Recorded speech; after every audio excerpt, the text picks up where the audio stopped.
کھجور کا پھل اپنی بھرپور غذائیت کی وجہ سے تاریخی اہمیت کا حامل ہے۔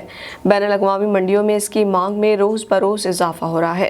پاکستان میں اس پھل کی کاشت وسیع پیمانے پر ہو رہی ہے۔ عالمی معیار کے مطابق پیداوار حاصل کرنے کے لیے زرپاشی کا عمل بنیادی حیثیت رکھتا ہے۔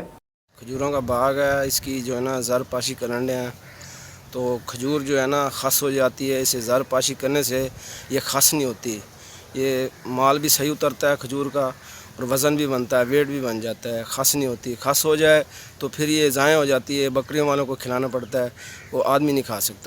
کھجور کا پھل اپنی بھرپور غذائیت کی وجہ سے تاریخی اہمیت کا حامل ہے۔ بین الاقوامی منڈیوں میں اس کی مانگ میں روز بروز اضافہ ہو رہا ہے۔ پاکستان میں کھجور کی کاشت وسیع پیمانے پر ہو رہی ہے۔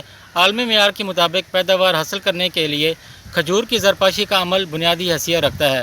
کاشتکاروں کو سفارش کی جاتی ہے کہ مارچ کے مہینے میں زرپاشی کا عمل مکمل کریں۔ اگر بارش ہو جائے تو زرپاشی دوبارہ کریں۔